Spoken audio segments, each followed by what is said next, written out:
시청자 여러분 안녕하십니까. 1월 12일 오후 2시입니다. 막간을 이용해서 제가 또 윤석열 총장, 추미애 장관과의 갈등 관계를 말씀을 드리겠습니다.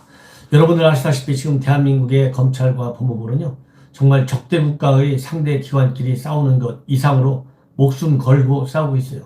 네가 이기느냐 내가 지느냐, 제로섬 게임입니다. 축구 경기보다도 더 심해요. 이 정도의 국가기관, 한 정권 안에 있는 행정권인지 기관인지 정말 이해가 되지 않을 정도로 현 문재인 정부는 검찰을 아예 없애버리려고 작심한 듯합니다. 그렇기 때문에 나타난 게 뭐겠습니까? 바로 공수처죠. 그래서 검찰을 완전히 죽여버리는, 그래서 모든 수사는 공수처 마음대로. 공수처는 누가 움직입니까? 결국 대통령이 움직이는 것이죠. 이 얘기는 대통령의 입맛에 맞는 수사기관만 운영하고 입맛에 맞지 않는 수사기관은 사실상 그냥 유명무실하게 만들겠다, 이런 정치적 계산이 앞서 있다. 이런 것에 관해서 우리 애국시민 여러분들 모두가 다 이해할 것입니다. 제가 오늘 또 여기저기서 많은 분들을 만나고 있는데요, 정말 눈물을 흘리면서 호소하는 사람들이 있어요. 이런 정권 내가 70평생 살았는데 생전 처음 봤다. 정말 자유한국당 잘 좀 싸워달라. 정말 불안하다. 이런 얘기를 하는데요, 그 실상을 과연 여권의 핵심 있는 사람들이 길거리를 다니면서 몇 분만 만나보면 경감대 자기네가 생각한 것 이상으로 길거리 민심은 흉흉하고, 이 흉흉한 민심이 말이죠, 이번 4월 15일 선거를 통해서 완전한 정권 심판의 선거로 우리 자유한국당이 주창하든 안 하든 관계없이 이미 마음의 결정이 내려져 있다. 이것이 저의 판단입니다. 따라서 제가 말씀드리는 내용, 이 윤석열 총장의 작심 토로죠. 말하자면 1월 8일 날 대대적인 물갈이 인사의 특징이 뭡니까? 윤석열을 꼼짝 못하게 그야말로 항복하게 시키는 수사에 있어서 이런 인사를 단행했지 않습니까? 32명에 달하는 고검장급, 검사장급 이상의 고위직 인사를 하면서 한 명도 예외 없이 현 정권 수뇌부와 관련된 비리 의혹, 그리고 현 정권 실세와 관련된 비리 의혹 수사를 하고 있는 수사의 사실상의 실무 총책임자는 목이 잘리거나 유배하거나 좌천하거나 또는 좌천성 영전을 하거나 그럼으로써 옷 벗고 나가게 만드는 그런 무모한 인사를 했습니다. 이러한 무모한 인사를 두고 지금 현재 추미애, 그 다음에 이낙연, 이해찬, 그야말로 여권 최고의 실세들이 뭘 하고 있습니까? 이러한 윤석열을 관둘 수 없다, 이렇게까지 나오고 있는 거 아니겠어요? 이랬는데 윤석열 총장이 인사가 있기 이틀 전에 주간조선과 처음으로 인터뷰를 해서 심경을 토로낸 내용입니다. 이미 윤석열은 당시 인터뷰할 때 이틀 전이었었는데 상당한 폭의 인사가 있을 것이다, 예감을 하고 있었던 흔적들이 인터뷰에서 나와 있어요. 평생을 검찰에서 살아왔는데, 그리고 윤석열 총장도 쓴맛 단맛을 다 경험했는데 왜 그런 예측을 못했겠습니까? 그런 예측을 했는데 이 일반 언론에 관해서는 직접 얘기를 한 번도 한 적이 없어요. 다만 회의를 하고 나면 회의에 참석했던 핵심 간부들이 언론에 한두 마디씩 하면서 윤석열 총장의 심경을 우리가 읽을 수 있었는데요, 이 주간조선 내용을 여러분들께 제가 소개해드리면 윤석열 총장 여간에서 추미애가 어떤 칼자루를 휘두르는 간에 스스로 내려오는 일은 없을 것이다. 지금 우리 한국 시민들이 걱정하는 게 뭡니까? 윤석열 총장이 아무리 어렵더라도 끝까지 수사, 이 칼자루를 쥐고 비리 의혹을 파헤쳐달라. 그래야 법치주의와 자유민주주의가 승리하는 날이 온다, 이거 아니겠습니까? 이러한 우리 애국 시민들의 생각과 윤석열의 속마음은 일맥상통하는 것 같습니다. 그렇기 때문에 제가 이 방송을 해드리는 건데요, 가장 큰 것이 바로 그겁니다. 인사폭, 이렇게 엄청나게 큰 폭의 인사가 있을 것이다. 그렇지만 이런 인사로 인해서 자기가 사퇴하는 일은 없을 것이다, 이런 의지를 표명한 것으로 압축이 됩니다. 뭐라고 되어 있냐면 후임으로, 그러니까 일단 대규모 고위직의 검사장급 자리에 인사가 있다 하더라도 후임으로 누가 어떤 자리에 와도 잘할 사람들이다. 잘할 사람들이다. 그 다음에 간부들이나 수사팀은 나 아니면 안 된다는 생각도 안 하고 내가 나가서 다른 사람이 발령을 받아온다고 하면 그 사람도 잘할 거란 생각을 한다. 이렇게 말했어요. 그래서 일할 때 맡겨진 일에 대해서 최선을 다할 뿐이다. 이렇게 얘기를 했습니다. 그렇기 때문에 아무리 인사가 교체된다 하더라도 검찰 속성으로 볼 때 다 내가 최선을 다하면 만사형통이다. 이런 생각을 갖고 있고 그러한 검사들의 정신 자세와 수사 능력을 윤석열은 확고하게 믿고 있는 그런 생각, 그야말로 전형적인 검사의 생각, 성공한 검사의 생각을 가지고 있는 것 같습니다.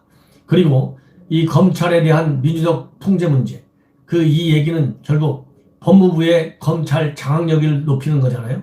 그럼으로써 법무부 장관이 검찰총장을 마음대로 지휘 통제할 수 있는 이런 지금 이 압박의 구조가 지금 형성되고 있지 않습니까? 이거에 관해서도 뭐라고 얘기를 했냐면요. 검찰이 잘못했을 때 민주적 통제가 가능한 것이지 검찰이 과도하게 수사하는 것 같다고 해서 민주적 통제를 한다는 것은 보기에 따라서 애매한 일이다. 동일한 사건에 대해서 어디까지 하라고 하는 것은 간단한 문제가 아니다. 이렇게 밝혔어요. 이 얘기는 바로 뭐냐?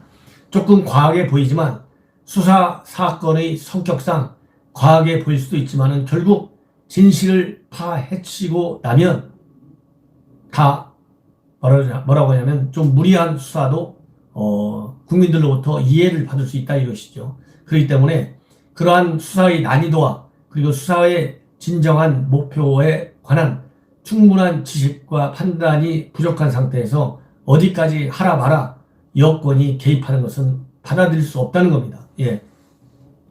그 다음에 또 뭐냐면 그럼으로써 이제 윤석열 총장의 이러한 성격의 이면에는 바로 뭐냐? 정권의 압박에 관해서는 윤석열 총장 스스로가 내공이 쌓여있다 이렇게 보는 겁니다. 여러 가지 검찰 수십 년간 일하면서 이 우여곡절이 왜 없지 않았겠습니까? 그러나 가장 대표적으로 우리 국민들에게 언론에 많이 알려진 것은 바로 박근혜 정부 시절에 국정원 댓글 사건에 대한 수사입니다.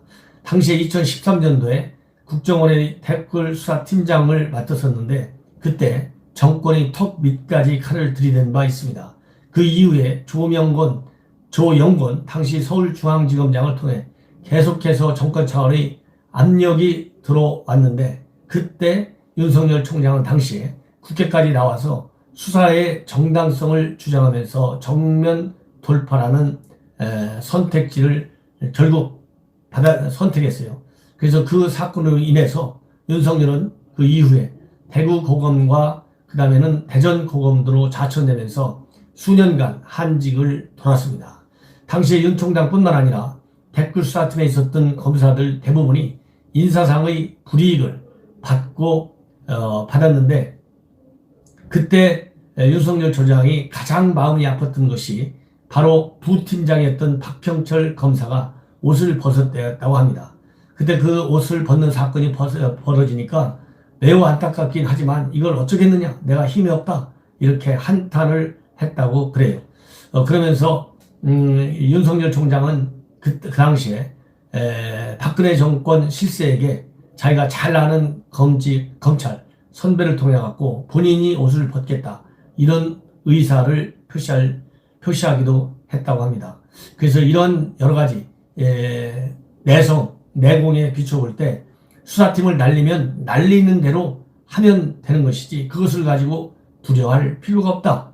이런 윤석열 총장의 발언, 이것은 바로 앞에서 말씀드린 대로 강력한 내공과 본인의 수사 능력과 경험에 비춰볼 때 수사 검사 한 명 한 명에 대한 확고한 신뢰, 이런 것 때문에 본인이 여간에서 자진 사퇴해가지고 밀려가지고 후배 검사, 부하 검사들에게 큰 짐을 남기는 일은 할 생각이 전혀 없는 것이다. 그러니까 탁월한 카리스마를 가지고 있다. 이렇게 보면 됩니다. 자, 이렇게 윤석열 총장이 쉽게 사퇴를 해서 밀리는 국면으로 빠질 가능성은 없어 보이지만 그렇다면 정부 여권의 칼날은 더 강하게 두르겠죠. 물러날 때까지. 자, 그렇다고 한다면 지금 현재 추미애가 장관으로 가가지고 맨 먼저 행사한 게 뭡니까? 강력한 인사권입니다. 즉 윤석열의 수족을 다 잘라내는 엄청난 사상 최악의 인사를 했어요. 검찰총장 의견도 듣지 않은 상태에서 인사권을 행사한 것은 전무후무한 겁니다. 이 정도로 추미애가 강력한 인사권 카드를 이미 들어밀었죠. 들어밀었습니다. 그 다음에 또 하나는 두 번째로는 특별수사팀을 만들지 못하게 해놨어요. 이 얘기는 뭡니까? 윤석열 총장이 이번에 대규모 그리고 고강도 인사를 통해서 수족을 다 잘라내면 지금 진행되고 있는 정권 핵심과 관련된 수사 별도의 수사팀을 만들어가지고 강력한 칼자루를 휘둘릴 가능성이 있다. 이것이 법조계의 전망이었지 않습니까? 저도 그런 얘기를 말씀드린 바 있는데 이렇게 윤석열 총장이 별도의 수사팀을 구성해서 이런 정권 핵심 비리 의혹 파헤칠 가능성을 사전에 차단하기 위해서 추미애가 내린 지시가 뭐냐면 특별 지시, 더 이상 특별수사팀 함부로 만들지 말고 만들 때는 본인의 사전 승인을 반드시 얻어라. 이게 두 번째 윤석열을 몰아붙이고 있는 카드입니다. 그런 압박 카드 가지고서도 윤석열이가 꼼짝을 안 하고 있어요. 이러다 보니까 이제 남은 카드가 과연 뭐겠느냐, 여기에 대해서 지금 우리 국민들께서 많은 관심을 갖고 있으리라고 봅니다. 자, 그것을 하나씩 먼저 말씀드리면 첫 번째로가 후속 중간 간부에 대한 인사 규모를 이번 검사장급 인사 못지않게 아주 대규모로 하는 거예요. 대거 교체. 그럼으로써 서울중앙지검과 서울동부지검에서 청와대 관련 의혹 수사를 맡은 차장검사, 부장검사 등 중간 간부를 아주 대대적으로 바꿔버린 겁니다. 그래서 중간 간부 인사에서는 조국 장관 수사를 담당한 송경호 서울중앙지검 3차장 검사, 그리고 고형본 반부패 수사 2부장, 그 다음에는 청와대 울산시장 선거 개입 의혹 수사를 맡았던 신봉수 2차장 검사와 김태은 공공수사 2부장이 유력하게 교체 대상으로 떠오르고 있다고 합니다. 또 유재수 감찰 중단 의혹을 수사하던 서울 동부지검의 홍승욱 차장과 이정석 형사 6부장도 교체 후보로 거론되고 있어요. 이미 서울 동부지검장 조남관 검사장도 이 법무부 기획실장으로 이미 자리를 옮겼어요. 그 다음에 이러한 중간 간부의 인사는요, 설 연휴 직전에 이루어질 가능성이 큰 것으로 일단 평가를 받고 있습니다. 자, 이 정도가 되면 특별수사팀 구성, 이것이 이제 실제화될 수밖에 없지 않습니까?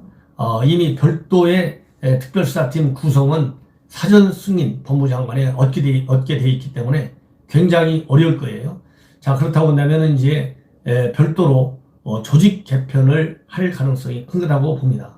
왜냐하면 이미 이 사전 승인을 받아라 이렇게 특별 지시를 내렸기 때문에 검찰의 직접 수사 강력한 지금 제동이 걸려 있는데 이것에 이어가지고 직제 개편을 단행하는 겁니다.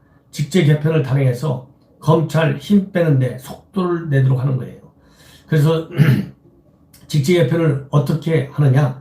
서울중앙지검의 반부패 수사부, 공공수사부와 같은 직접 수사부서를 축소하고 형사부와 공판부를 강화하는 직제 개편을 빠르면 바로 이번 주에 단행하라는 할 것이라는 관측이 나오고 있어요. 그래서 이러한 검찰 인사와 조직 개편을 마무리한 뒤에 뭘 중점적으로 하냐? 이 조국 때부터 만들어 놓은 게 있죠. 검찰 개혁 방안. 이 검찰 개혁안을 실천하는데 주력함으로써 사실상 또 다른 이 윤석열을 제거시키기는 윤석열의 말하자면 허수아비 총장을 만드는 그러한 조치를 하겠다는 것이죠. 그래서 이렇게 검찰 개혁 방안으로서 추진될 수 있는 안은 바로 뭐냐면 인권보호수사규칙, 그 다음에 형사사건 공개 금지 규정, 이러한 수사 관행을 개선시키기 위한 법령의 실효성을 확보하는 방안. 두 번째는 법무부의 검찰에 대한 감찰 강화 등 검찰개혁 중점 과제 등이 거론이 되고 있습니다. 그럼으로써 이 제명을 거역한 것이다. 이렇게 법무부 장관이 국회에서까지 얘기했지 않습니까? 그렇기 때문에 윤석열 총장에 대한 징계 가능성까지 이미 거론되고 있고 징계 관련 법령을 차단하라 이것이 추미애의 문자 메시지로 언론에 보도되기까지 했어요. 그렇기 때문에 현재 검사 증거법에 따라서 할 수 있는 게 해미, 면직, 정직, 감복, 경책, 견책 이런 징계 처분을 내릴 수가 있는데, 이러한 내용을 근거로 해서 추 장관이 본인이 불렀는데 오지 않은 윤 총장의 행동을 직무를 게을리한 것으로 해석해서 징계를 내릴 수도 있다. 이러한 소수견해도 있습니다. 자, 어떻든지 간에 윤석열 총장에 대한 감찰이 현실화할 경우에는 징계에 앞서서 직무 정지까지 이루어질 가능성도 제기되고 있습니다. 직무 정지. 검찰청법에 따르면은 징계가 확정되기 전이라도 장관이 필요하다고 인정할 때는 징계 혐의자에게 직무집행의 정지를 명할 수 있다. 이렇게 되어 있어요. 자, 그렇지만은 어떻든 간에 윤 총장이 추 장관과의 인사협의에서 충돌한 것을 항명이라고 보고 과연 징계를 낼 수 있느냐? 이거는 대단히 무리한 것이다. 대단히 무리한 것이고 재량권을 일탈한 것이다. 저는 그렇게 봅니다. 이것은 또 법원으로 가져가면 또 별도의 심판까지 받을 수 있는 엄중한 방안입니다. 그래서 제가 보기에는 징계에 착수했지만요. 착수해가지고 만약 끝까지 간다. 그렇다고 한다면 추미애 자리도 흔들린다. 이렇게 말씀을 드리고 싶습니다. 자, 그래서 일간에서는요. 이번 윤석열 총장에 대한 정부 여당의 윤석열 총장 잘라내는 전선 전략이 최동욱 박근혜 정부 때 최동욱 총장 혼외자로 잘라낸 거와 비슷하다 그러는데요. 저는 절대 비슷하지 않습니다. 왜냐하면 최동욱 당시 총장은 혼외자라고 하는 윤리적으로나 법률적으로 여러 가지 사회적으로 문제가 되는 행동을 했어요. 아니, 고위공직자가, 그것도 검찰총장이 혼외자를 가지고 있다는 게 이게 상식적으로 말이나 되는 겁니까? 공직자가 아니라도 윤리적으로 사회적으로 용납할 수 없는 일탈 행위잖아요. 그렇기 때문에 일간에서 이 최동욱 밀어낸 거하고 비슷하다고 보는데 하늘과 땅 사이에 차이가 있다. 지금 윤석열 총장의 여러 가지 총장으로서의 하는 일은요. 철저하게 법과 원칙, 수사 관행에 따라서 하고 있는 것이지 일탈한 것이 일체 아니다. 오히려 법과 원칙에 따른 현재 진행되고 있는 수사를 제대로 하지 않는다면 그것이 바로 일탈 행위다. 오히려 그것이 징계감이다. 저는 그렇게 봅니다. 그래서 일각에서 최동욱과 윤석열 비교하는 것은 그야말로 말이 안 된다. 이런 말씀을 드리고 싶습니다. 시청자 여러분, 이상으로 방송을 마치고요. 또 밖으로 뛰어나가겠습니다. 시청자 여러분, 저에 대한 많은 성원 반드시 4.15 총선을 통해서 내려주십시오. 그래서 저와 같은 공직을 통해서 국가 경영에 정착과 전략의 수립에 참여해본 검증받은 인물들이 국회에 대거 진출해서 이 막 나가는 현 정권의 몰상식한 독선과 독주를 견제할 수 있도록 힘을 실어주실 것을 거듭 당부드립니다. 대단히 감사합니다.